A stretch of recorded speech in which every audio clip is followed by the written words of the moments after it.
संचरं यं वायुर्नवेद यस्य आकाशशरीरं व्याकाशमन्तरे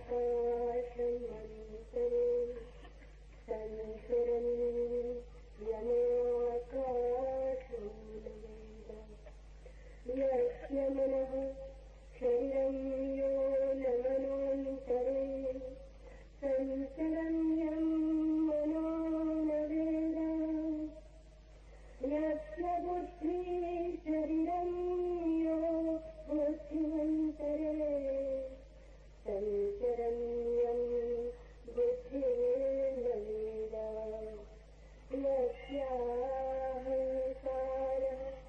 शरीरं योऽकार अन्तरे संचरं यं अहङ्कारो न वेद यस्य चित्तं शरीरं यस्य चित्तम् अन्तरे संचरं यमचित्तं न वेद यस्याव्यक्तं शरीरं यव्यक्तमन्तरे संचरं यमव्यक्तं न वेद यस्याक्षरं शरीरं योऽक्षरं अन्तरे संचरं यमाक्षरं न वेद यस्य मृत्युः शरीरं यो मृत्युमन्तरे संचरं यं मृत्युर्न वेद सर्वभूतान्तरत्मा महापापात्मनां दिव्यो देवनारायण अहं समेतियो भावो देहाख्यादागानात्मनि अध्यासेयं विरक्तवो विदुषा ब्रह्मनिष्ठया। शरीर के भीतर हृदय रूपी गुहा में एक अजन्मा नित्य रहता है। इसका शरीर पृथ्वी है। वो पृथ्वी के भीतर रहता है तो पृथ्वी उसे जानती नहीं। जल जिसका शरीर है और जल के अंदर जो रहता है तो जल जिसे जानता नहीं। तेज जिसका शरीर है और जो तेज के भीतर रहता है तो भी तेज जिसको जानता नहीं। जो वायु के भीतर रहता है और वायु जिसका शरीर है तो वायु जिसे जानता नहीं। आकाश जिसका शरीर है और जो आकाश के भीतर रहता है पर आकाश जिसे जानता नहीं। मन जिसका शरीर है और जो मन के भीतर रहता है तो भी मन उसको जानता नहीं। बुद्धि जिसका शरीर है और बुद्धि के भीतर जो रहता है तो भी बुद्धि जिसको जानती नहीं। अहंकार जिसका शरीर है और जो अहंकार के भीतर रहता है तो भी अहंकार जिसको जानता नहीं। चित्त जिसका शरीर है और चित्त के भीतर जो रहता है तो भी चित्त जिसको जानता नहीं। अव्यक्त जिसका शरीर है और अव्यक्त के भीतर जो रहता है तो भी अव्यक्त जिसको जानता नहीं। अक्षर जिसका शरीर है और अक्षर के भीतर रहता है तो भी अक्षर जिसको जानता नहीं। मृत्यु जिसका शरीर है और मृत्यु के अंदर जो रहता है तो भी मृत्यु जिसे जानती नहीं। वही इन सर्वभूतों का अंतरात्मा है। उसके पाप नष्ट हो गए हैं और वही एक दिव्य देव नारायण है। जो इंद्रियां आदि अनात्म पदार्थ हैं इनके ऊपर मैं मेरा ऐसा जो भाव है वो अभ्यास भ्रम है। इसलिए विद्वान को ब्रह्म निष्ठा द्वारा इस अभ्यास को दूर करना चाहिए।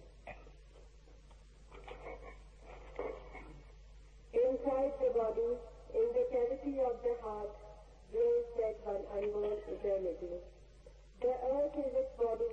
It lives inside the earth, but the earth does not know it. The water is its body.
सागर की मछली सागर से अपरिचित रह जाती है।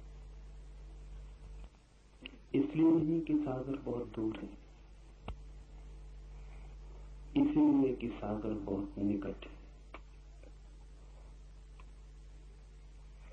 जो दूर है वो दिखाई पड़ता है, जो निकट है वो आंख से ओझल हो जाता है। दूर को जानना कठिन नहीं, निकट को जानना ही कठिन। और जो निकट से भी निकट है उसे जानना असंभव। इसे थोड़ा हम ठीक से समझ लें, क्योंकि अंतर यात्रा में अत्यंत अपरिहार्य है जानना। इसे पूछते हैं लोग, कहां खोजें परमात्मा को? पूछते हैं कि जो भीतर ही छिपा है वो भूल कैसे गया है? पूछते हैं कि जो इतना करीब है कि हृदय की धड़कन भी उतनी करीब नहीं, श्वासें भी उतनी पास नहीं स्वयं के, वो भी बिछड़ कैसे गया है? जो मैं स्वयं ही हूं उससे भी विस्मृति कैसे हो गई? और उनका पूछना तर्कयुक्त मालूम पड़ता है। प्रतीत होता है वे जो पूछते हैं ठीक ही पूछते हैं, और लगता है कि होना नहीं चाहिए था ऐसा। जो मेरे भीतर ही छुपा है उसे ही मैं नहीं जान पाता हूं, जो मैं ही हूं वो भी अपरिचित रह जाता है। तो फिर परिचय किससे होगा? पहचान किससे होगी? ज्ञान किसका होगा? जब पास ही छूट जाता है हाथ से तो दूर को हम कैसे पा सकेंगे? और ऐसा नहीं कि वो आज पास हो गया हो, वो सदा से ही पास है। अनंत अनंत काल से पास है। उससे क्षण भर को भी हमारा छूटना और दूर होना नहीं हुआ है। हम जहां भागे वो हमारे साथ भागता है, हम जहां जाएं वो हमारे साथ जाता है।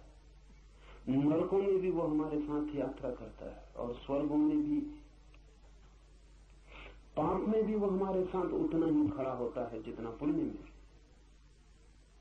ये कहना भी ठीक नहीं कि साथ खड़ा होता है, क्योंकि जो हमारे साथ होता है उससे भी थोड़ी दूरी होती है। हमारा होना और उसका होना एक ही बात है।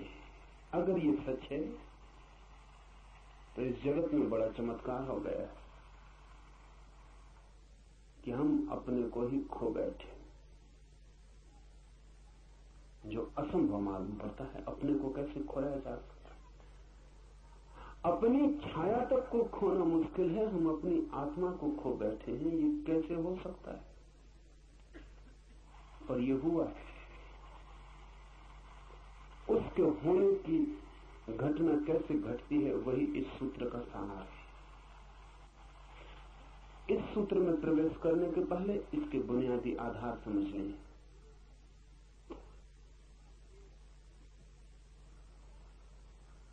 आंख की सीमा है, एक परिधि है। उससे ज्यादा दूर हो तो आंख नहीं देख पाती, उससे ज्यादा पास हो तो भी आंख नहीं देख पाती। आंख के देखने का एक विस्तार है। किसी चीज को आंख के बहुत पास ले आए फिर आंख नहीं देख पाएगी, बहुत दूर ले जाए तो भी आंख नहीं देख पाएगी।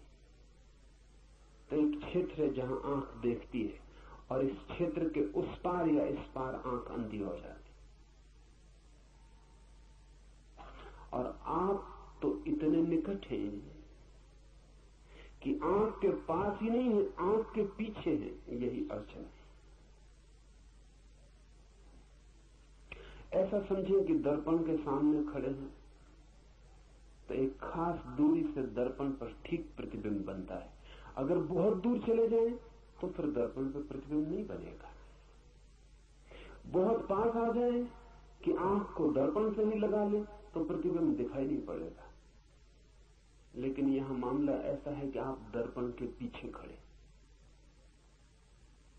इसलिए दर्पण पे प्रतिबिंब बनने का कोई उपाय ही नहीं। आंख आगे है, आंख पीछे है। आंख देखती है उसको जो आंख के आगे हो, आंख उसको कैसे देखे जो आंख के पीछे। कान सुनते हैं उसको जो कान के बाहर है, कान उसको कैसे सुने जो कान के भीतर है। आंख बाहर खुलती है, कान भी बाहर खुलते हैं। मैं आपको छू सकता हूं, अपने को कैसे छू? और अगर अपने शरीर को भी छू लेता हूं इसीलिए, तो वो इसीलिए कि शरीर भी मैं नहीं हूं, वो भी पराया है, इसलिए छू लेता हूं। लेकिन जो मैं हूं, जो छू रहा है, उसे कैसे छू? उसे किससे छू? इसलिए हाथ सब छू लेते हैं और खुद को नहीं छू पाते। आंख सब देख लेती है और खुद को नहीं देख पाती। अपने लिए हम बिल्कुल अंधे। हमारी कोई इंद्रिय काम की नहीं है। जिन इंद्रियों से हम परिचित हैं वो कोई भी काम की नहीं है। अगर कोई और इंद्रिय का उद्घाटन ना हो जो भीतर देखती हो, अगर कोई और आंख न खुल जाए जो भीतर देखती हो, जो पीछे देखती हो, जो उल्टा देखती हो, कोई कान न खुल जाए जिस पर भीतर की ध्वनि तरंगें भी प्रभाव लाती हो, तब तक हम स्वयं को देख और जान और सुन न पाएंगे। तब तक स्वयं को छूने का कोई उपाय नहीं। जो निकट है वो चूक जाता है, जो निकट से भी निकट है वो असंभव। इसीलिए मछली सागर को नहीं जान पाती। दूसरी बात, सागर में ही पैदा होती है, सागर में ही जीती है, सागर ही उसका भोजन, सागर ही उसका पेय, सागर ही उसका प्राण, सागर ही सब कुछ। फिर सागर में ही मरती और लीन हो जाती। जानने के लिए मौका नहीं मिलता क्योंकि दूरी नहीं मिलती, फासला नहीं मिलता। मछली को सागर का पता चलता है अगर कोई उठा के उसे सागर के किनारे फेंक दे, तभी। ये बड़ी उल्टी बात हुई। सागर का पता तब चलता है जब सागर से दूर हो जाए। तो मछली तरसती है रेत पर, धूप में, तब उसे सागर का पता चलता है, क्योंकि इतनी दूरी तो चाहिए पता चलने के लिए। पैदा होने के भी पहले जो मौजूद था और मरने के बाद भी जो मौजूद रहेगा, और जिसमें ही पैदा हुए और जिसमें ही लीन हो गए, उसका पता कैसे चलेगा? पता चलने के लिए थोड़ी बिछड़न, थोड़ा बिछोड़ होना चाहिए। इसलिए मछली को सागर का पता नहीं चलता। किनारे पे कोई फेंक दे तो पता चलता। आदमी की और भी मुसीबत है। परमात्मा सागर ही सागर है, उसका कोई किनारा नहीं जिस पे आपको फेंका जा सके। जहां आप तड़फने लगे मछली की तरह, ऐसा कोई किनारा होता तो बड़ी आसानी हो जाती। ऐसा कोई किनारा नहीं, परमात्मा सागर ही सागर है। इसीलिए तो जो परमात्मा में किनारा खोजते हैं वो उसे कभी नहीं खोज पाते। जो परमात्मा की मझधार में डूबने को राजी हैं, उनको ही उसका किनारा मिलता है। किनारा है ही नहीं, खोजने का कोई उपाय नहीं। और किनारा हो भी कैसे? सब चीजों का किनारा हो सकता है, समस्त का किनारा नहीं हो सकता, क्योंकि किनारा बनता है किसी और चीज से। नदी का किनारा बनता है, सागर का किनारा बनता है किसी और चीज से। परमात्मा के अतिरिक्त कुछ और नहीं है जिससे किनारा बन सके। परमात्मा का अर्थ ही इतना है कि जिसके अतिरिक्त और कुछ नहीं। परमात्मा का मतलब कोई आकाश में बैठे हुए किसी व्यक्ति का नहीं है जो जगत को चला रहा हो। ये तो बच्चों की कहानियां है। परमात्मा से अर्थ है उस तत्व का जिसके अतिरिक्त और कुछ भी नहीं। ये उसकी वैज्ञानिक परिभाषा हुई। परमात्मा का अर्थ है समस्त, सर्व, सब कुछ, जो भी है। जो भी है उसका कोई किनारा नहीं हो सकता है, क्योंकि उसके अतिरिक्त कुछ किनारा बनने को बचता नहीं है। इसलिए परमात्मा मझधार है, वहां कोई किनारा नहीं। जो डूबने को राजी है वो उबर जाता है, जो उबरने की कोशिश करता है बुरी तरह डूबता है।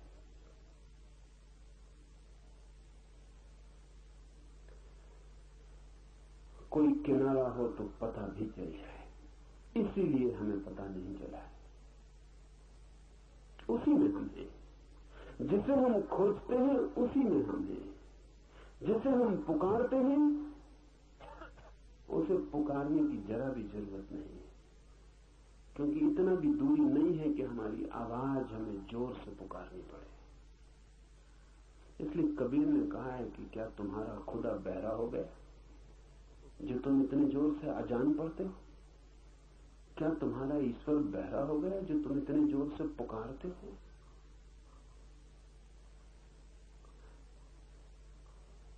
इतने पास है कि आवाज देने की भी तो जरूरत नहीं। अगर मौन भी कुछ भीतर होगा तो वो भी सुन लिया जाएगा, इतने पास है। दूसरे को पुकारना हो तो आवाज देनी पड़ती है, खुद को पुकारने के लिए आवाज देने की भी क्या जरूरत है? दूसरे का तो तभी सुनाई पड़ता है जब शब्द ध्वनित हो, स्वयं का तो मौन भी सुनाई पड़ता है। इतने जो निकट है वही कठिनाई है। इसे ठीक से ख्याल में ले लें कि सत्य से हम इसलिए चूक गए हैं क्योंकि हम उसी में पैदा होते, उसी से बनती हमारी मांस मज्जा, उसी से निर्मित होती हमारी हड्डियां, वही है हमारा श्वास, वही है हमारा प्राण, वही सब कुछ है। अनेक अनेक रूपों में, अनेक अनेक द्वारों से हम उसी का जोड़ हैं, उसी का खेल। फासला बिल्कुल नहीं है, इसलिए स्मरण नहीं आता, इसलिए स्मरण असंभव हो गया है। इसलिए संसार तो बहुत दिखाई पड़ता है, सत्य बिल्कुल दिखाई नहीं पड़ता। संसार दूर है, जगह है दोनों के बीच में। इसलिए संसार की वासना जगती है। वासना का अर्थ क्या है? वासना का अर्थ है जिससे हमें दूरी मालूम पड़ती हो उससे दूरी मिटाने की कोशिश। वासना का अर्थ है जिससे हमें दूरी मालूम पड़ती हो उससे दूरी मिटाने की कोशिश। इसलिए परमात्मा की कोई वासना नहीं, क्योंकि दूरी ही मालूम नहीं पड़ती। या कभी कोई परमात्मा को खोजता भी मालूम पड़ता है तो झूठी वासना मालूम पड़ती। परमात्मा के नाम से कुछ और मालूम पड़ता। नाम परमात्मा का लेता है, चाहता कुछ और है। शक्ति चाहता हो, सिद्धि चाहता हो, धन चाहता हो, पद चाहता हो, कुछ और।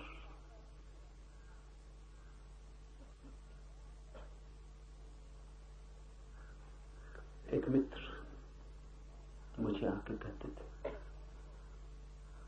कि जब से आपके शिविर में, साधना में लीन होने लगे बड़ा लाभ हो रहा है।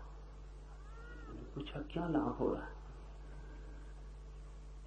तो उन्होंने कहा अभी आध्यात्मिक तो नहीं हो रहा, लेकिन आर्थिक शुरू हो गया।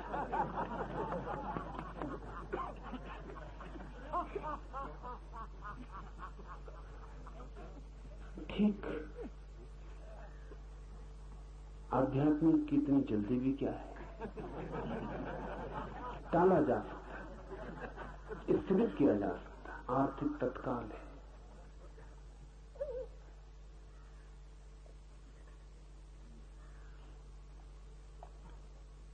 हम खोजते कुछ और है, नाम कुछ और देते हैं। जहां जहां हमने परमात्मा लिख छोड़ा है, अगर जरा हम लेबल उखाड़े तो भीतर कुछ और पाया जाएगा। हम कुछ और चाहते हैं। जो आदमी कुछ और चाहता है परमात्मा के नाम से, वो आदमी उससे ज्यादा बेईमान है जो सीधा संसार चाहता है। कम से कम एक ऑनेस्टी, एक ईमानदारी है, एक प्रामाणिकता है। एक आदमी कहता है मैं धन चाहता हूं, एक आदमी कहता है मैं काम वासना चाहता हूं, एक आदमी कहता है मुझे पद चाहिए, अहंकार की तृप्ति चाहिए, एक आदमी कहता मैं तो परमात्मा चाहता हूं। लेकिन परमात्मा की चाह में मन उसका कुछ ऐसा ही है कि एक दिन दुनिया को दिखा दूं कि मेरी मुट्ठी में परमात्मा भी है। इसलिए परमात्मा की खोजी को अगर ख्याल से देखें, अगर उसका अहंकार बढ़ता जाए तो समझना कि उसकी खोज किसी और चीज की। अहंकार क्षीण होता जाए, टूटता जाए, विसर्जित होता जाए तो ही समझना कि खोज परमात्मा की। सन्यासियों की अकड़ जाहिर है, महात्माओं की अकड़, बड़े बड़े राजनीतिज्ञ भी मात हो जाए उस अकड़ से। राजनीतिक की तो खोज ही ठीक है, उसी अकड़ के लिए, बाकी भी साफ, उसमें कुछ जाल नहीं है ज्यादा, कुछ होने का मजा ही सारी बात है। लेकिन महात्मा की बात कुछ और है, वो कहता है हम ना कुछ होने की खोज में, और फिर कुछ होता चला जाता है। दो महात्मा मिल जाए तो उनको एक तख्त पे बिठाया नहीं जा सकता, क्योंकि ऊंचे नीचे कौन बैठे, कहां बैठे।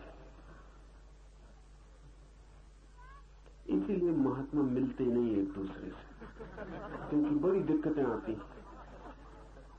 एक मित्र पागल है, थोड़े पागल ऐसे कि महात्माओं को मिलाने की कोशिश करते हैं। वो मुझसे कहने लगे कि बड़ी मुसीबतें आती, यहां तक सवाल उठता है कि अगर दो महात्माओं को मिलाया तो नमस्कार में पहले हाथ कौन जोड़े।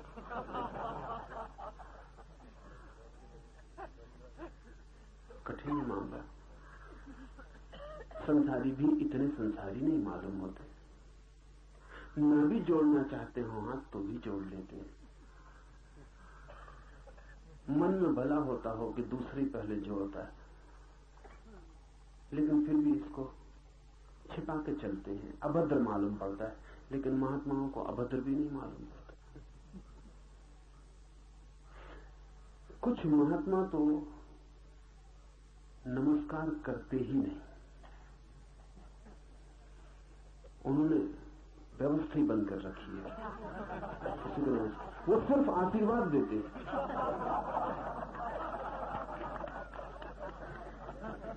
ऐसे एक महात्मा को मिलाने के लिए कोई मित्र कोशिश में थे किसी दूसरे महात्मा को, तो उस दूसरे महात्मा ने कहा और सब तो ठीक, लेकिन हम नमस्कार न करें और वो आशीर्वाद दे दें तो इसमें सब खराब हो जाए।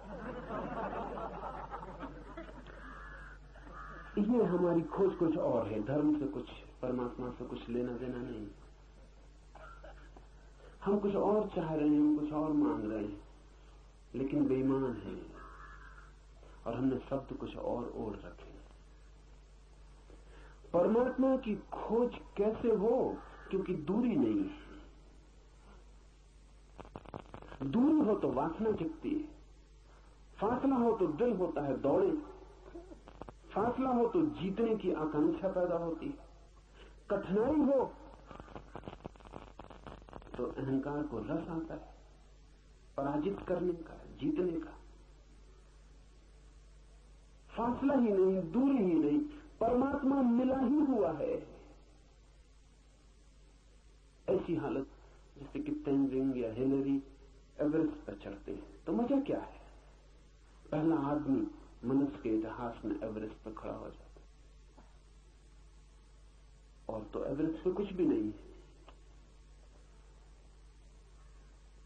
लेकिन एवरेस्ट पर पहला आदमी इतिहास का खड़ा हो जाता है तो अहंकार को एक ऐतिहासिकता मिल जाती। अब दुनिया में जब तक एवरेस्ट है तब तक हिलरी और तेंजिंग का नाम मिटाना मुश्किल है।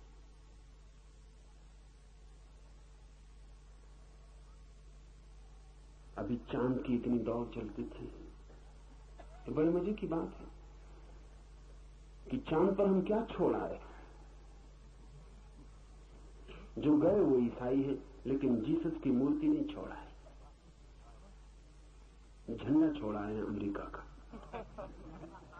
थोड़ा सोचे, झंडे असली हैं, जीसस वगैरह सब झूठे हैं। ख्याल भी नहीं आया अमेरिका के यात्रियों को कि जीसस की एक छोटी मूर्ति भी ले जाएं कम से कम। झंडा ले गए। झंडा है असली आदमी का अहंकार। और जीसस का भी कभी काम ये नाम ले लेते हैं तब उसका मतलब भी झंडा ही होता है और कुछ मतलब नहीं होता। जब लड़ना हो, झंडा ऊंचा रहे हमारा, तब जीसस, राम, कृष्ण, बुद्ध सब आ जाते हैं। मगर उनका भी उपयोग झंडे से ज्यादा नहीं है। वो भी आदमी के अहंकार पर लगाई गई पताकाएं। चांद पर हम छोड़ आए हैं झंडे। आदमी इस आकांक्षा में लगा रहता है कि कुछ मैं कर दिखाऊं जो मैं ही कर पाऊं, ताकि मेरा मैं एक ऐतिहासिकता ले ले। पर अगर आप एवरेस्ट पे ही पैदा हुए हो तब बड़ी मुश्किल में पड़ जाएंगे। झंडा भी कहां लगाएं? आदमी परमात्मा पर ही पैदा हुआ है, वही है।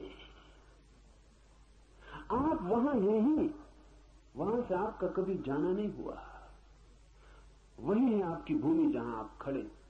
इसलिए परमात्मा के पाने में कोई अहंकार की दौड़ नहीं है, गुंजाइश नहीं, कोई तरह का रस नहीं मालूम पड़ता। फिर परमात्मा की वासना ही ना हो तो अभीप्सा, प्यास कैसे जगे? परमात्मा की प्यास बड़े उल्टे ढंग से जगती है। इसे ख्याल में ले लें, क्योंकि उसके अतिरिक्त और कोई रास्ता नहीं। संसार की प्यास जगती है दूरी से, और अगर अलंघ दूरी हो तो आकर्षण भारी हो जाता है।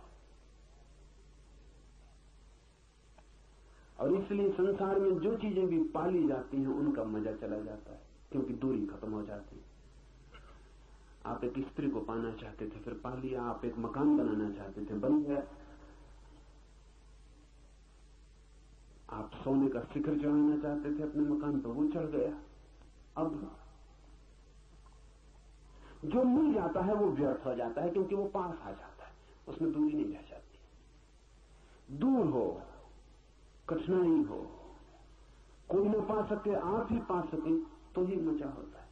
अमीरी का मजा अमीरी में नहीं है, बहुत लोगों की गरीबी में। अगर सब लोग अमीर हो जाएं, बात खराब हो जाए। अमेरिका में वही परेशानी है, अमीर का मजा कम हुआ जा रहा है। गरीब भी वही कपड़े पहन रहा है, उन्हीं कारों में चल रहा है, उन्हीं मकानों में रह रहा है। गरीब और अमीर के बीच अब कोई बहुत बुनियादी फासला नहीं। अमीर का मजा किरकिरा हुआ जा रहा है, अमीर परेशान है। वो कुछ और तरकीबें खोज रहा है जो वो ही कर सके और सभी लोग न कर पाए। परमात्मा में ही हम हैं, इसलिए परमात्मा में कोई अहंकार के लिए बुलावा नहीं, कोई निमंत्रण नहीं, कोई चोट, कोई चुनौती, कोई चैलेंज नहीं। फिर परमात्मा की अभीप्सा कैसे पैदा होती? संसार की अभीप्सा पैदा होती दूरी से, बुलावे से, चुनौती से। परमात्मा की अभीप्सा होती संसार की असफलता से। इसे ख्याल कर लें।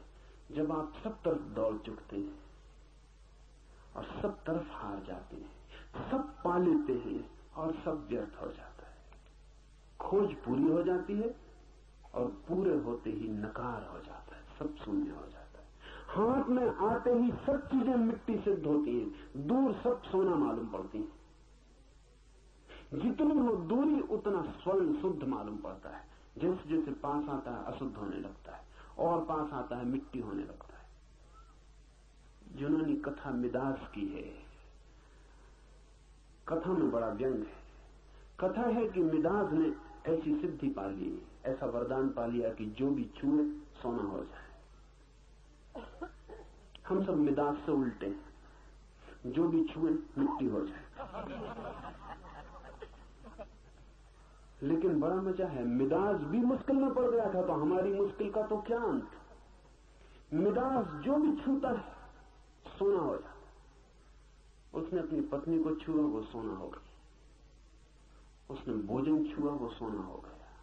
उसने पानी पीने को उठाया, ओंठ तक पानी गया और सोना हो गया। मरा मिदास, बड़ी मुश्किल में पड़ गया, क्योंकि सोने से प्यास नहीं बुझती। और कितनी ही लोग बातें करें, कनक जैसा शरीर, स्वर्ण जैसा शरीर, सोने के शरीर से कोई तृप्ति होने वाली नहीं। कोई कितनी कहे कि मेरी प्रेसी का जो काया है कनक काया, स्वर्ण काया, लेकिन हो जाए तब पता चले, तब सिर धुने बैठ के ये क्या हो गया, तो वही काया बेहतर थी। वो मिजाज इस मुश्किल में पड़ गया, कवियों की बातों में आ गया, वरदान मांग बैठा। पत्नी हो गई सोने की, पानी सोना हो गया, भोजन सोना हो गया, लोग उससे भागने लगे, खुद के बेटी बेटी दूर रहने लगे, कहीं वो छू न दे, कोई मित्र पास न आए कि कहीं छू न दे। मिजाज अकेला हो गया, भरा पूरा जगत था उसका, सम्राट था, अकेला हो गया, वजीर पास न आए, सदा एक फासला रखें कि बचने का उपाय रहे, भागने की सुविधा रहे, अगर वो छू ही दे। और मिजाज भूखा मरने लगा, पानी मिले ना, भोजन मिले ना, वो चिल्लाने लगा, चीखने लगा कि भगवान वापस कर दे। वही ठीक था, ये तो वरदान अभिशाप हो गया। मिजाज की यह हालत हो गई, सब चीजें सोने होने लगी, तब हमारी क्या हालत होगी जब जो भी छूते हैं मिट्टी हो जाता। पत्नी दूर थी तो सोने की मालूम पड़ती थी, जिस दिन विवाह किया उसी दिन मिट्टी की हानि शुरू हो गई। 2-4 साल बाद मिट्टी रह जाती, कुछ नहीं है, सब चीजें मिट्टी हो जाती, जो भी छुए मिट्टी हो जाता। जिस दिन आपको यह अनुभव होता है कि सब दौड़ व्यर्थ है, उस दिन आप उसी जगह खड़े रह जाते हैं जहां परमात्मा है। जिस दिन आपको पता चलता है कि दौड़ के कुछ भी नहीं मिला, कुछ भी नहीं पाया, उस दिन दौड़ते नहीं है, और न दौड़ने की वजह से वो दिखाई पड़ जाता है जो दौड़ने की वजह से दिखाई नहीं पड़ रहा था। दौड़ने की धुन थी सवार, तो दूर की चीजें दिखाई पड़ती थी। दौड़ना व्यर्थ हो जाए तो दूर से आंख पास लौट आती है, और अगर सारी ही दौड़ व्यर्थ हो जाए तो आंख उल्टी हो जाती है। अब तक बाहर देखती थी, अब भीतर देखने लगती। दर्पण घूम जाता है जब संसार में देखने योग कुछ भी नहीं लगता, पाने योग कुछ भी नहीं लगता, खोजने योग कुछ भी नहीं लगता, जब संसार वासना नहीं रह जाती। इसलिए इतना जोर दिया है बुद्ध ने, महावीर ने, उपनिषदों ने कि निर्वासना द्वार है। वासना है दूर जाने की व्यवस्था, निर्वासना है पास आने का द्वार। इस सूत्र को अब हम ख्याल में ले लें। शरीर के भीतर छिपा है वह अजन्मा नित्य, कभी पैदा नहीं हुआ जो, और सदा है और सदा है और सदा है। ऐसा जो अजन्मा नित्य है वो इसी शरीर के भीतर छिपा है, लेकिन शरीर को उसका कोई पता नहीं। शरीर है पृथ्वी का अंग, वो पृथ्वी के भीतर छिपा है, पर पृथ्वी को उसका कोई पता नहीं।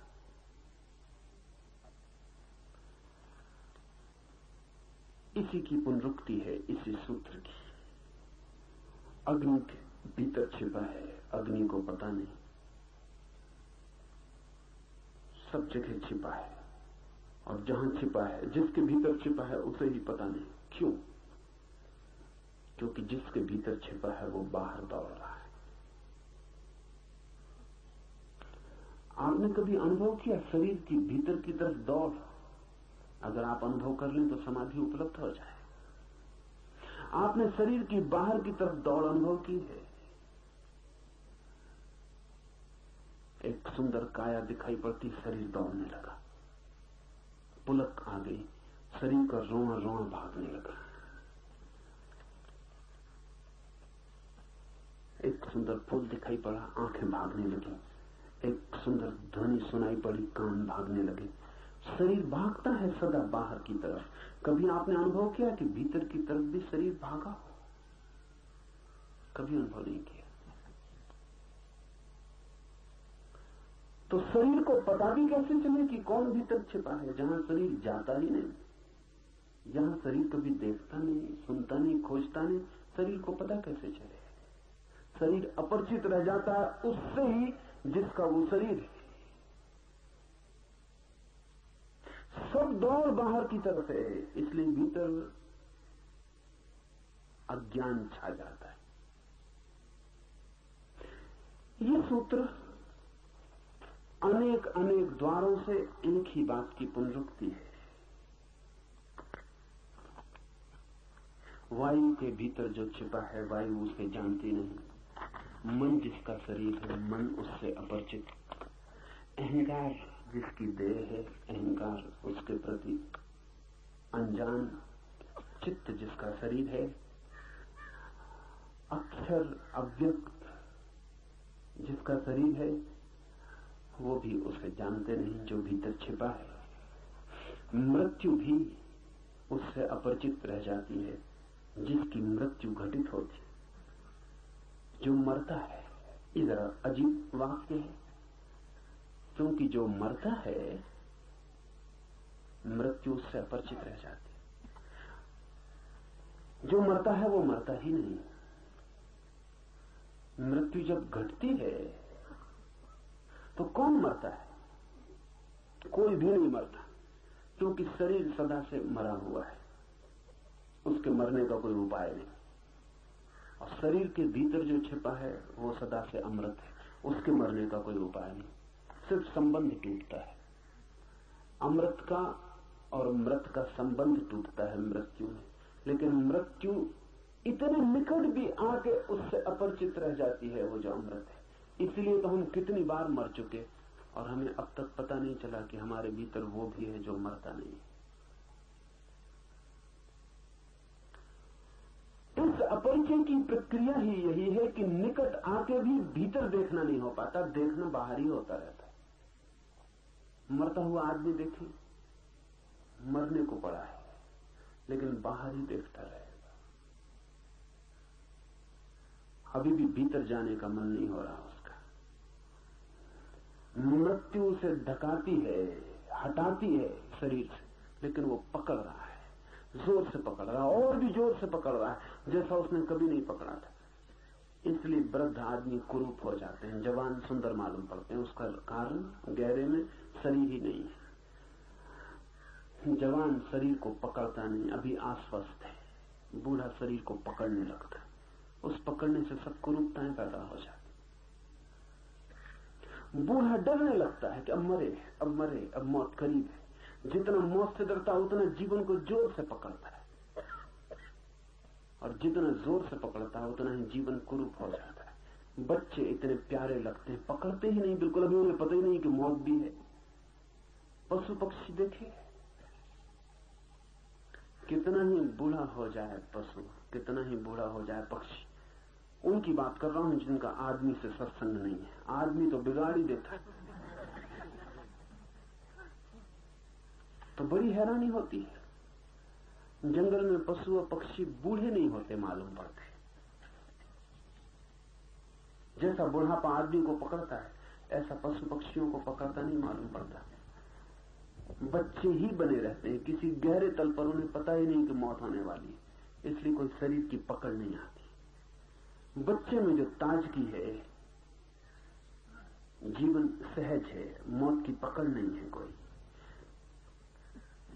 बुढ़ापे में कठिनाई आ जाती, मौत साफ होने लगती। जिंदगी अब चेष्टा है, अब प्रयास से जीता है आदमी, अब इंच इंच सोच के चलता है कि कहीं मौत ना आ जाए। इससे दुविधा पैदा हो जाती, तनाव बढ़ जाता भीतर और पूरे समय चिंता संताप पकड़ लेता, वही चित्त को कुरूप कर जाता है। मौत भी नहीं जान पाती उसको जो भीतर छिपा अमृत है। कारण एक ही है कि भीतर देखने की घटना ही तब घटती है जब बाहर देखने का सारा सिलसिला व्यर्थ हो जाए। इसे थोड़ा हम समझ लें। व्यर्थ कई बार होता मालूम पड़ता है, फिर भी होता नहीं। ऐसा नहीं है कि आपको व्यर्थ नहीं हो जाता, आपको भी व्यर्थ हो जाता है। एक कार खरीदने का सोचते थे, खरीद ली। जब नहीं खरीदी थी तो रात उसके सपने भी आते थे। जिस दिन कार की डिलीवरी मिलने वाली थी उस दिन रात सो भी नहीं सके थे, रात भर।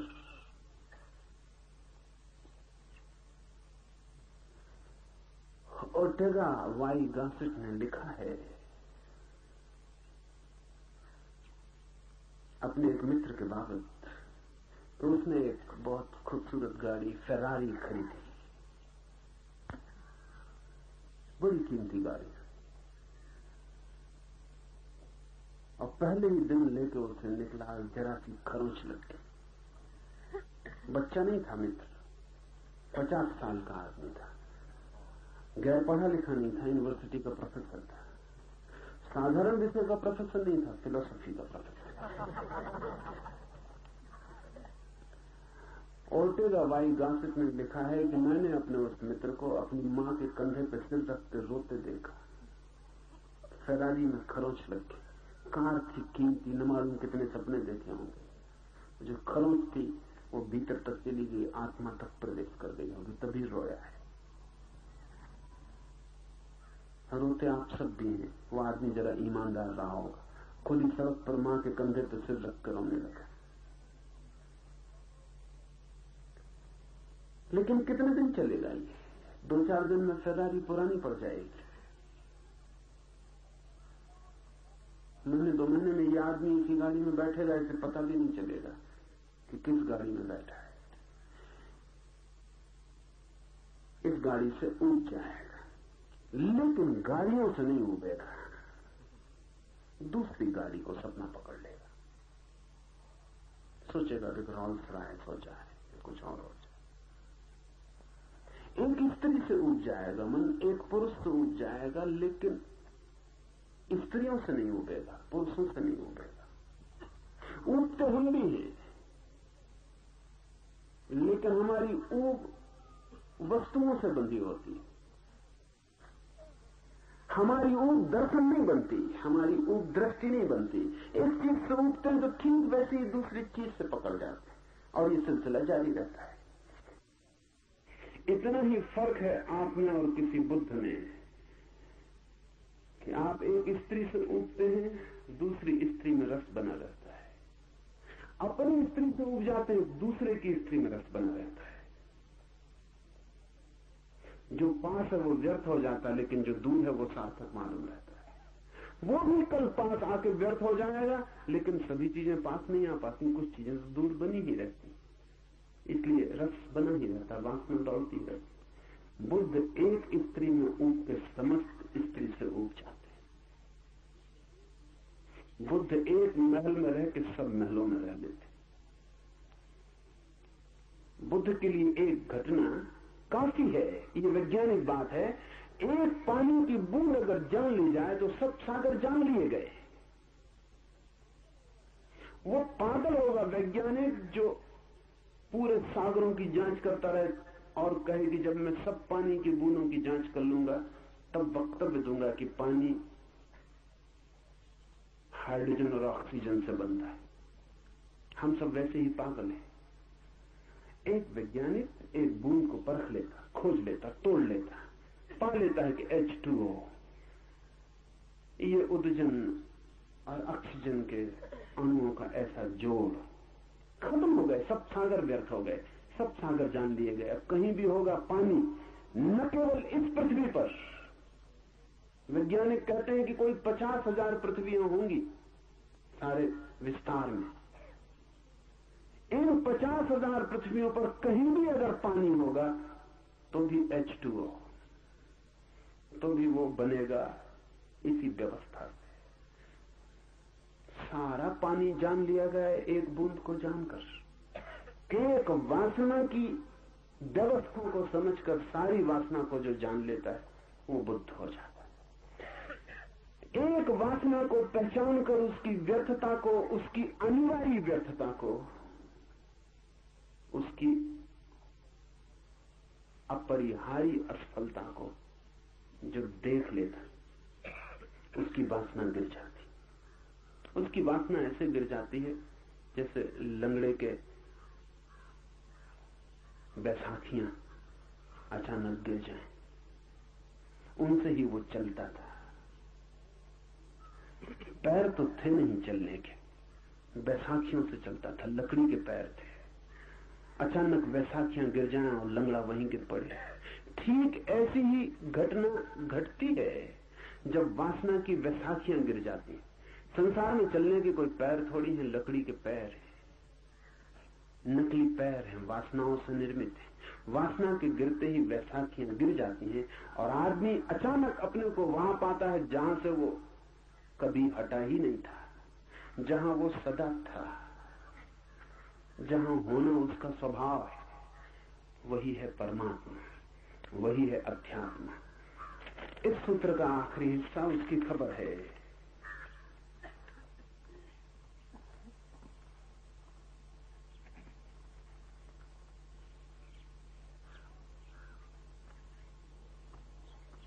मृत्यु जिसका शरीर है और मृत्यु के अंदर जो है और मृत्यु जिसे जानती नहीं, वही इन सर्वभूतों का अंतरात्मा। उसके पाप नष्ट हो गए हैं और वही एक दिव्य देव नारायण है। देह इंद्रियां आदि अनात्म पदार्थ हैं, इनके ऊपर मैं मेरा ऐसा जो भाव है वो अध्यास भ्रम है। इसलिए विद्वान को ब्रह्मनिष्ठा द्वारा इस अध्यास को, इस भ्रम को दूर करना चाहिए।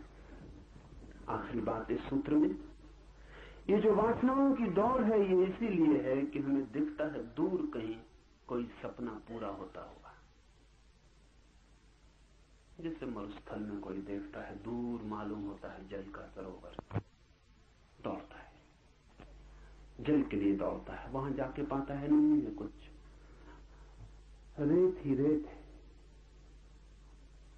लेकिन तब तक कहीं और जल का सरोवर दिखाई पड़ने लगता है। भ्रम है, अध्यास है।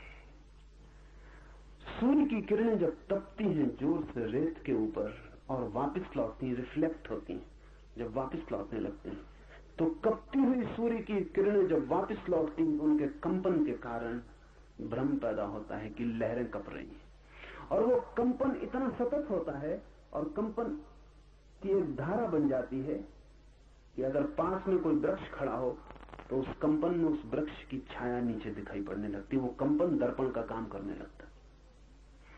और जब आपको दूर से दिखाई पड़ता हो पानी भी, और न केवल पानी, आकाश में उड़ती हुई बदलियों की नीचे प्रति छाया भी दिखाई पड़ती हो, तो भरोसा भी कैसे ना करें। आकाश में उड़ते हो कबूतर या आकाश में उड़ती हो बगलों की कतार और नीचे पानी में भी उसकी छाया हो जाती हो, पास में खड़े वृक्ष भी नीचे दिखाई पड़ते हो, तो फिर भरोसा पक्का हो जाता है कि पानी होना चाहिए। न केवल लहरें दिखाई पड़ती हैं, लहरों में प्रतिबिंब भी दिखाई पड़ता है। पास जाके जैसे जैसे पास पहुंचते हैं वैसे वैसे तिरोहित होने लगती हैं छायाएं, बिल्कुल पास पहुंच के रेत हाथ लगती है। अध्यास का अर्थ है जो नहीं है उसका दिखाई पड़ना। शंकर के लिए ये बड़ा प्यारा शब्द है और उपनिषदों के लिए बड़ा आधारभूत। अध्यास का अर्थ है प्रोजेक्शन, प्रक्षेपण, जो नहीं है उसका दिखाई पड़ना। वो जो दिखाई पड़ता है वहां है नहीं, आप अपने भीतर से आरोपित करते हैं। आप ही कारणभूत है उसे आरोपित करने के। एक चेहरा आपको सुंदर लगता है, वो सौंदर्य वहां है या आप आरोपित करते हैं, क्योंकि कल वही चेहरा आपको कुरूप लग सकता है। हो सकता है कल तक सुंदर न लगा हो, आज अचानक आपका दिव्य चक्षु खुल गया और आपको सुंदर दिखाई पड़ने लगा, और आपके मित्रों को अभी भी दिखाई नहीं पड़ता। कहते हैं लैला सुंदर नहीं थी, मजनू को दिखाई पड़ती थी।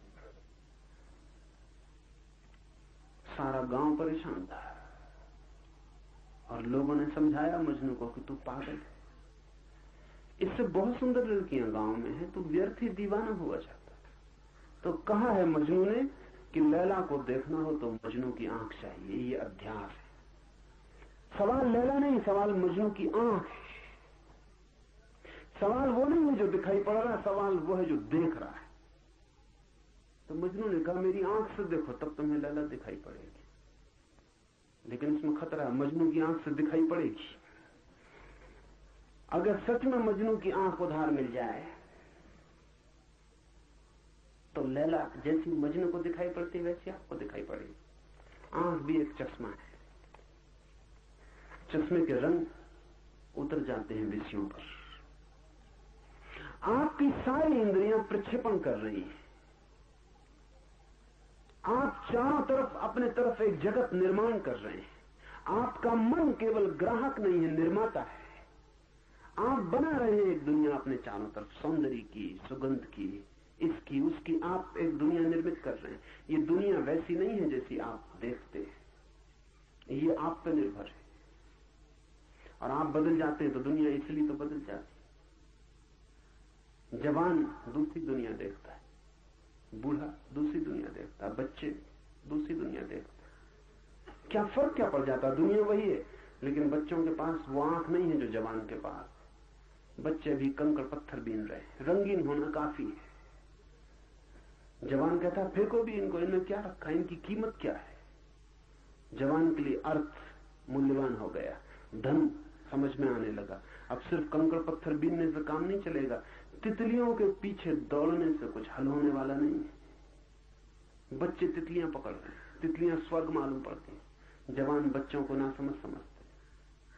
फिर आदमी बूढ़ा हो जाता, इंद्रियां थक जाती, अनुभव तिक्त होते, कड़वे होते, मुंह उनकी बेस्वाद धारा से भर जाता। जवान भी उसको देखते हैं कि ये भी दूसरी तरह की तितलियां पकड़ रहे हैं। तितलियां बदल गई, तितलियां नहीं बदली, बस और तरह की तितलियां पकड़ रहे हैं। बूढ़े कहे जाते हैं, समझाए चले जाते हैं, कोई जवान उनकी सुनता नहीं। उनने भी अपने बाप दादों की नहीं सुनी थी।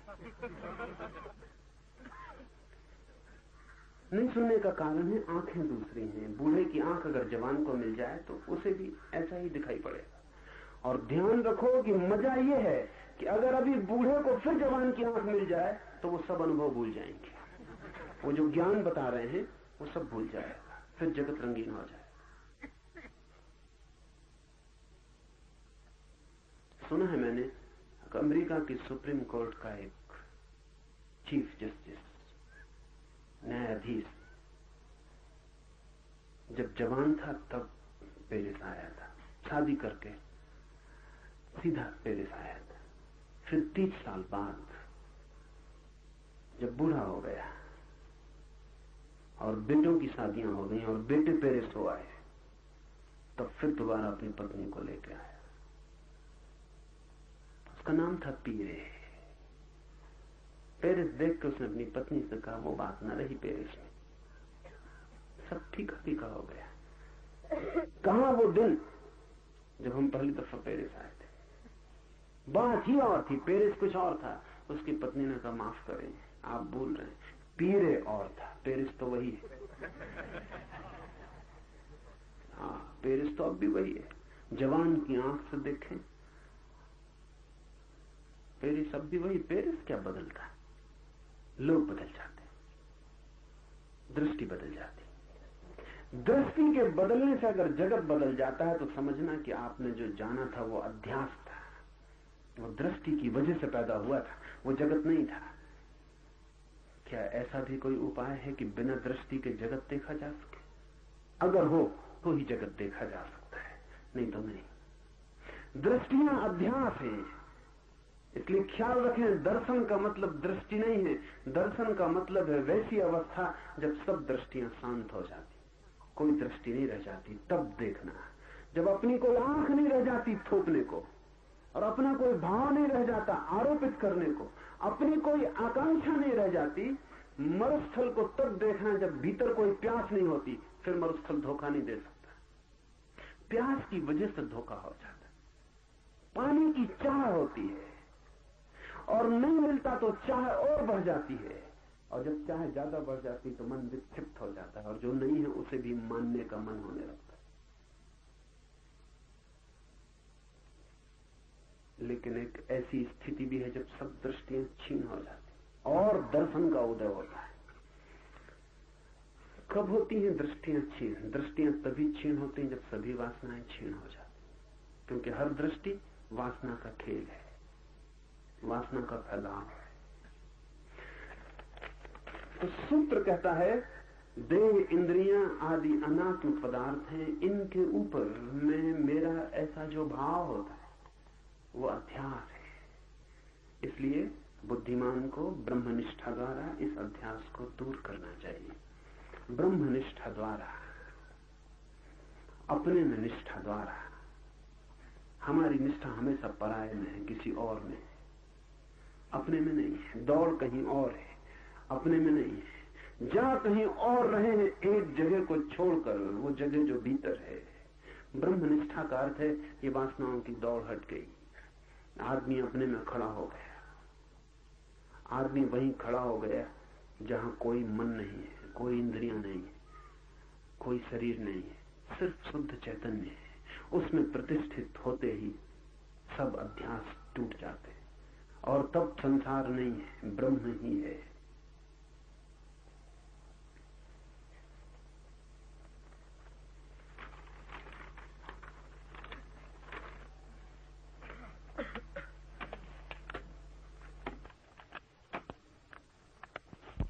जब मैं हिंदी में बोल रहा हूं, बहुत लोगों को हिंदी समझ में नहीं आती, लेकिन वे भी उपयोग कर सकते हैं। जिन्हें हिंदी समझ में नहीं आती वे आंख बंद कर लें और केवल ध्वनि सुने, शांत बैठ जाएं जैसे ध्यान में हो। और बहुत बार जो शब्द समझ के भी समझ में ना आता वो मात्र ध्वनि सुनने से समझ में आता है। जब मैं अंग्रेजी में बोल रहा हूं, जिन मित्रों को अंग्रेजी समझ में नहीं आती वो ऐसा न सोचे कि उनके काम का नहीं है। आंख बंद कर लें और जो मैं बोल रहा हूं उसकी ध्वनि पर ध्यान करें। समझने की कोशिश न करें, जो भाषा समझ में नहीं आती समझने की कोशिश ही मत करें।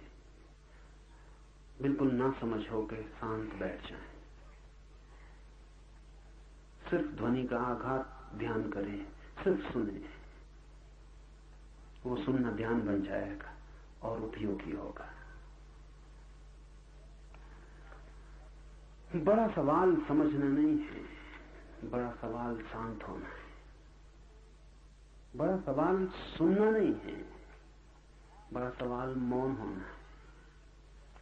तो कई बार तो ये होता है जो बात आपकी समझ में आ जाती है वो आपके भीतर विघ्न बन जाती, क्योंकि उससे विचार शुरू हो जाते।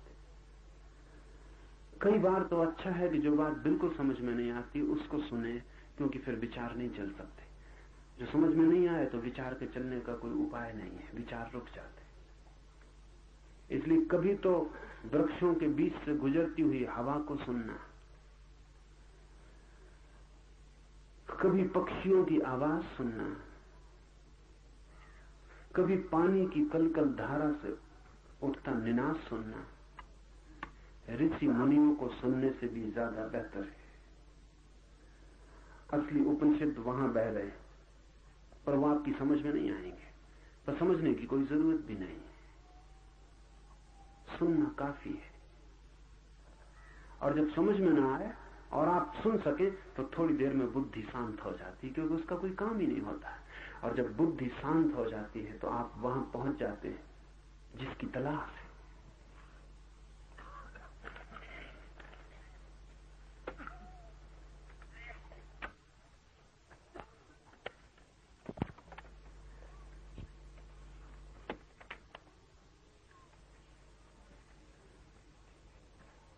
Man is a periphery, but also a center.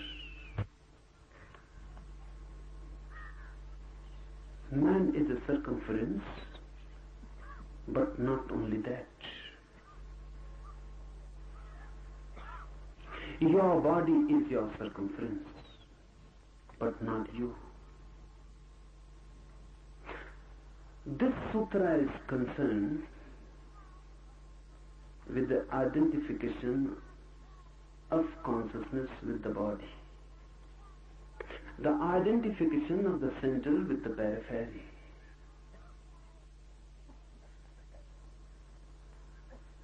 The body is just your abode, just a house, not even a home, just a house.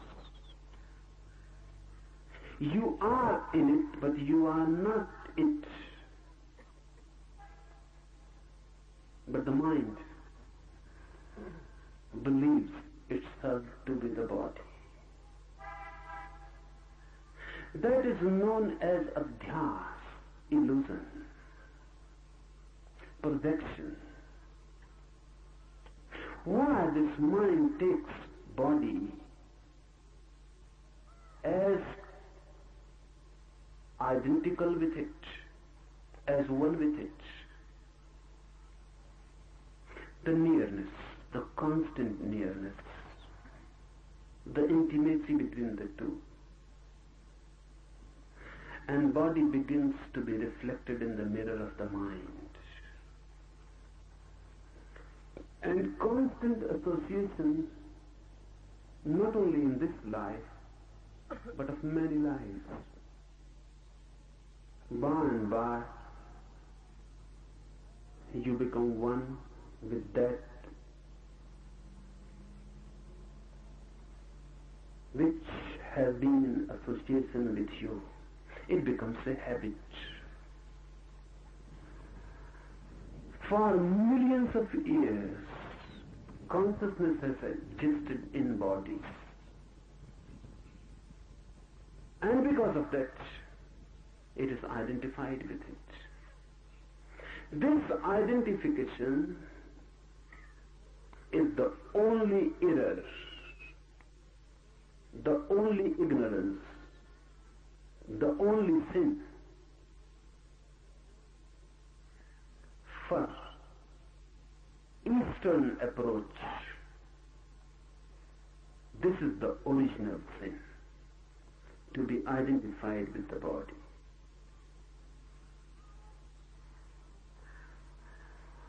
How to be non-identified again? How to become aware that you are not your body, you are not your mind? How to go in and find out the forgotten center? It is always there. You are standing on it, you are it. But your eyes, your senses have taken you far away. You have gone on a journey. This journey is very miraculous. It is like a dream journey. You sleep in Mount Abu, and in the night you dream you are in London, or in New York, or in Calcutta. You have gone on a journey in the mind. The journey appears to be actual, real.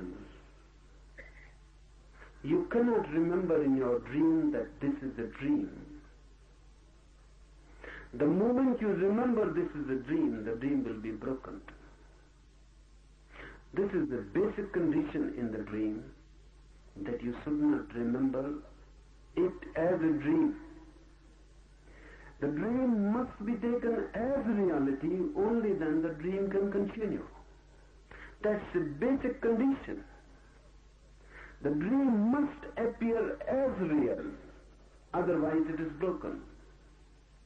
So in the night when you dream, the dream appears not only real, really more than real.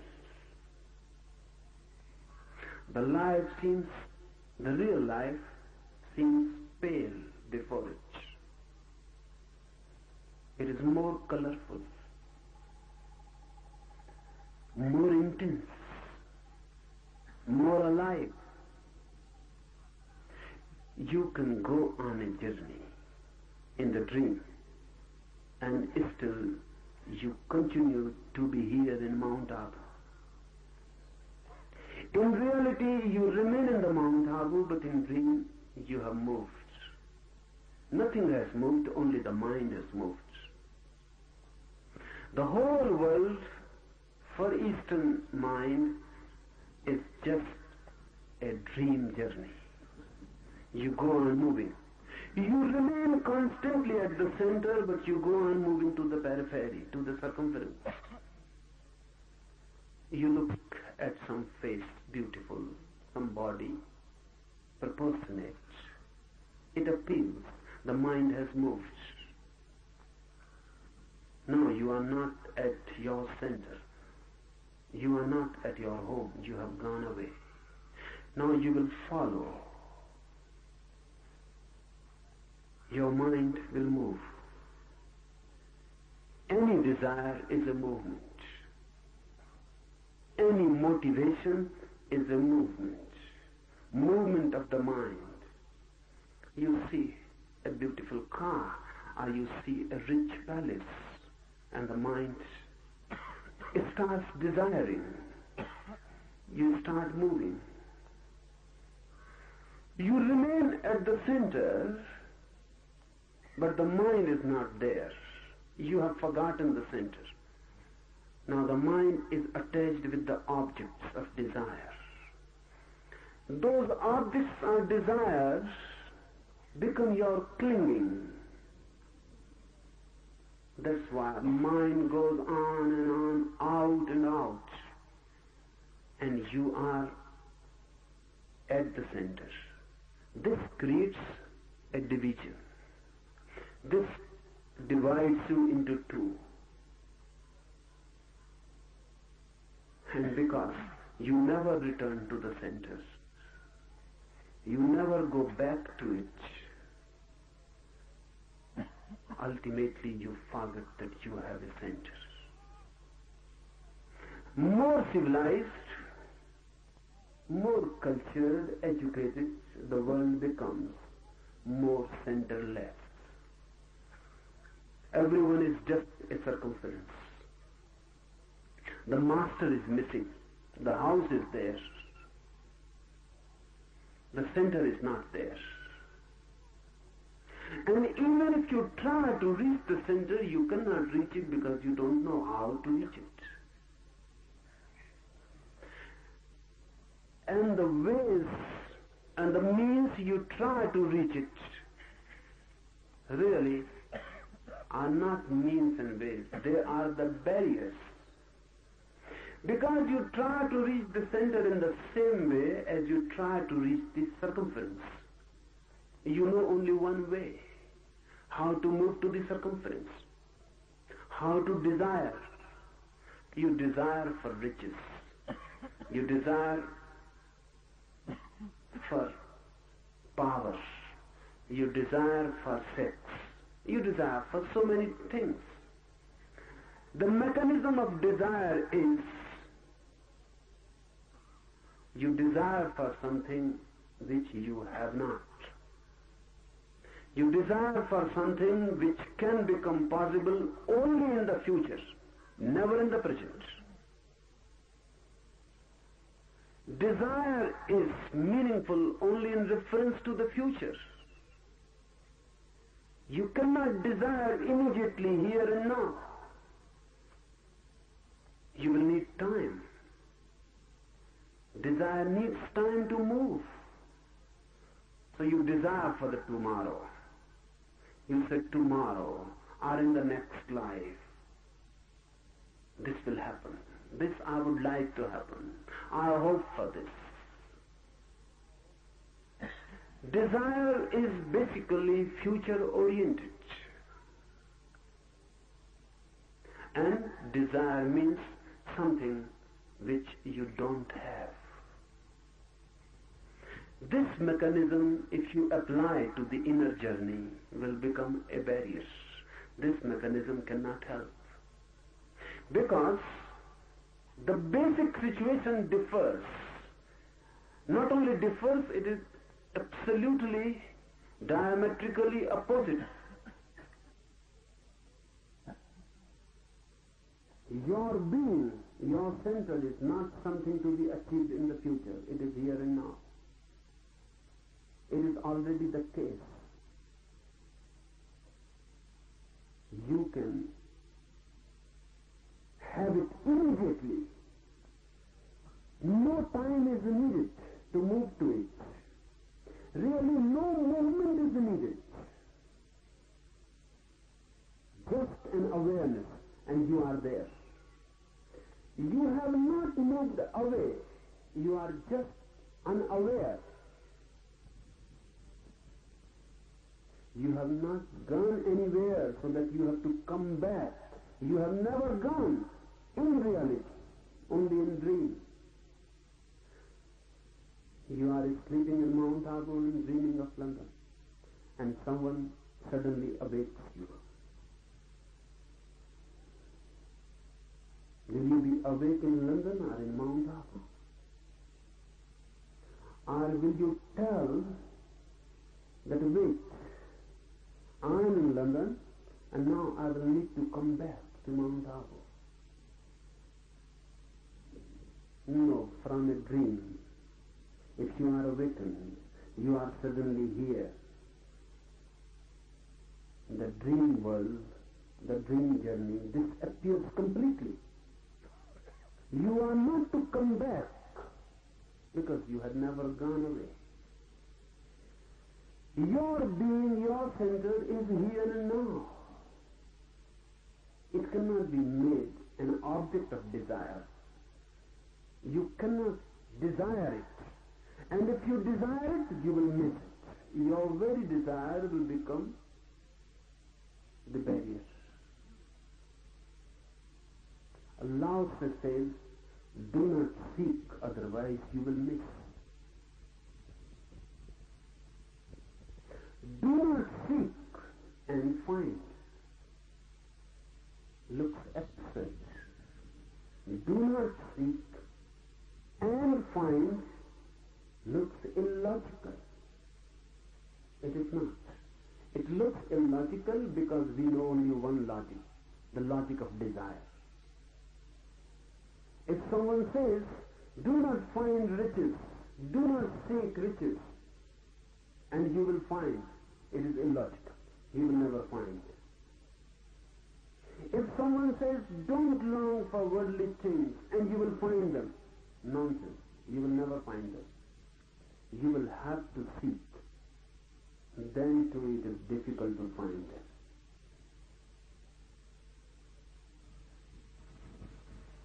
But it is not illogical for the inner journey. Note it, understand it deeply. The inner journey is just the reverse. From center to periphery, this is the way. Create an object of desire and then move towards it. Just the reverse is the way which goes in. Don't create any object of desire. And don't move, and you will reach it, because you are already there. Any movement, anywhere, and you will miss your center. No movement, and you are there, suddenly awakened. But because we know only one logic, one method, to reach a certain thing, we go on applying it towards the inner journey. That creates hindrances. They are self-created. Nothing is to be done to reach the center. I repeat, nothing is to be done to reach the center. It is there. If you can be in a non-doing movement, you will find it. Or, we can say it, non-doing is the doing for the inner center. Non-desiring is the way for the inner center. Just being, not becoming, is the gaining of it.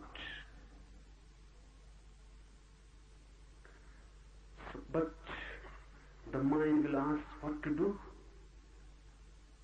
Even if I say, don't do anything, the mind will constantly go on asking, but how? How not to do anything? What to do to achieve this non-doing, this non-action? How it is to be achieved, and how means something is to be done. So one secret I will tell you. All the techniques of meditation, the one which we will be doing just after the talk, all the techniques are really just toys to play with. Because the mind goes on asking what to do, so the technique supplies you. Do this. By that doing, you are not going to reach the center. But by that doing, suddenly you will be exhausted. Suddenly, totally moving in that doing, the doing will stop. As I said last night, you cannot be angry totally. If you try to be totally in anger, anger will disappear and compassion will arise. You cannot be hating totally. If you hate totally, at the climax, hate will disappear and love will arise. You can be in love totally. The same. If you do, in no doing you can be totally. Your being remains out of it. You go on doing a certain thing, your being remains out of it. It can never be total. You walk. Can you walk totally? You cannot. Because a certain inner point remains non-walking. It will never walk. You go on to the moon, it will never go anywhere, it will remain there, inside, just sitting there. That's why if you love, and your love is an act, an action, then your love too cannot be total. If you are doing love, if you are making love, love too cannot be total. Because no action can be total. The being remains out. The love can be total only if you become love. It is not a doing. You are love. You are not making love. Your very being is love. That's why hate cannot be total, because your being can never become hate. You can hate someone, but your being can never become hate. Your being can become love. No doing, no action can be total. Only being can be total. So I will suggest you a method to do. And the trick, I may be allowed to call it a trick. And the trick is this, that if you go totally in it, suddenly a moment will come, all doing will cease, all effort will cease, and you will be thrown back to your center. And there will be no doing, no effort. Simple existence, innocent existence, just being. Tanka, one Zen master, was standing on a hill, just standing. 3 persons were walking, just taking a morning walk. So they started talking about Tanka, what he is doing there. The first one said, sometimes he goes there to find out his cow. The cow, it seems, didn't return in the night back. So he has gone there and he's just looking from a high point where the cow is. But the second one says, this seems not right. Because Tanka is just standing without moving. If he was searching something, he must move. His face seems fixed, and even from this faraway point, we can infer his eyes are closed. The second one said, I propose another hypothesis. He is not looking for his cow. Rather, he is waiting for some friends who might have accompanied him, but are left somewhere behind. He must be waiting. But the third one said, he cannot be waiting, because if someone waits, sometimes he looks back. He never looks back. He's just standing like a statue. So I propose the third idea. He is meditating. It was difficult to decide, and they argued. So ultimately they decided we must go to him and ask what he is doing. So they went. They asked Tanka, what are you doing? The first one said, are you in search of your cow? The cow has not returned home. Tanka is reported to have said, I have no home in this world and nothing to miss. Who has said to you that I have a cow? The cow is there, of course, but I don't have it.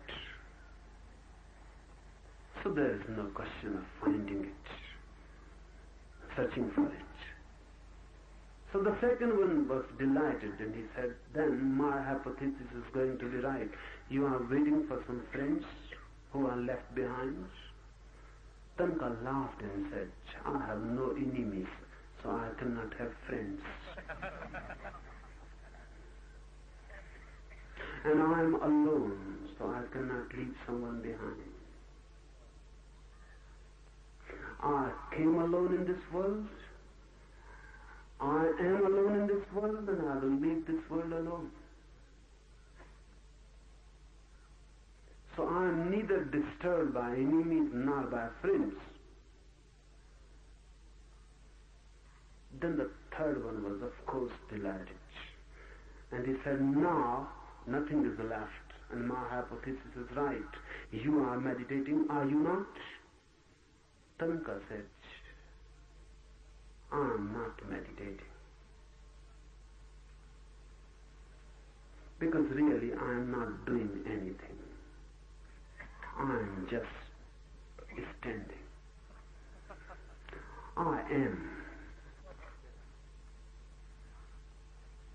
I am existing, not doing anything. But this is meditation. Meditation is not doing something. But you cannot take a jump immediately into non-doing. So I suggest, make your doing total. Move into it so deeply and so totally that suddenly the doing drops. And you are alone left, just existing. Just like a tree. Of course aware, but just like a tree. Just like a flower. Aware, but just like a flower existing. Just like a stream flowing. Aware, but just like a stream. No mind. Just you alone. No thoughts. When there are no thoughts, you cannot move from the center. You move through thoughts. Thoughts are the ways towards the periphery, and no thought is dropping back to the center. Now, I will tell you something about the technique we are going to use. 4 steps. First step, 10 minutes fast, chaotic breathing with no system. This is not a yoga exercise. Chaotic, anarchic. Why? Because if you use any systematic breathing, any rhythm, the mind can control it. Mind can control any system. Mind is the great systematizer. So we are here to break the systems, the system of the mind. So breathe chaotically like a madman. Fast. Take the breath in as much as you can and throw it out. Take it in and throw it out. Fast with no rhythm. So that mind is just socked. And breathing is a great device to sock the mind. You must remember that with every emotion, breathing changes. And every emotion has its own system of breathing. When you are in love, breathing is relaxed. When you are angry, breathing can never be relaxed. When you hate someone, breathing is different.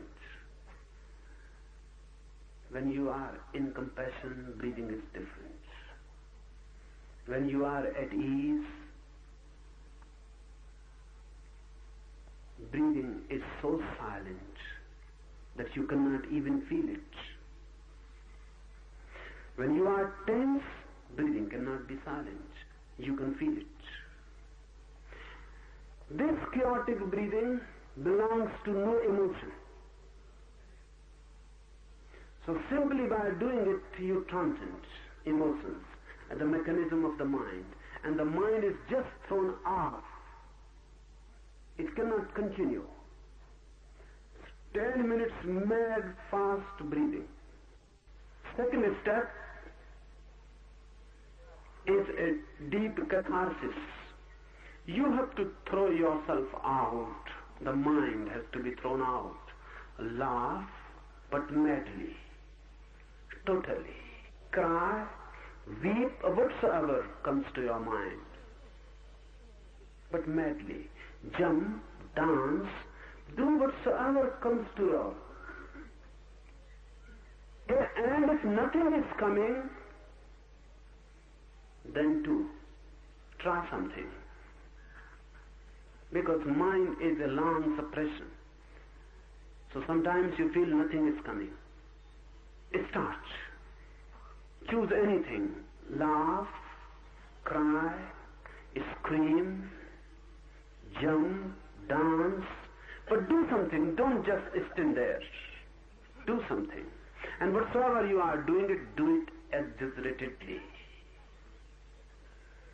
The second step, you must throw your whole civilization, the whole culture.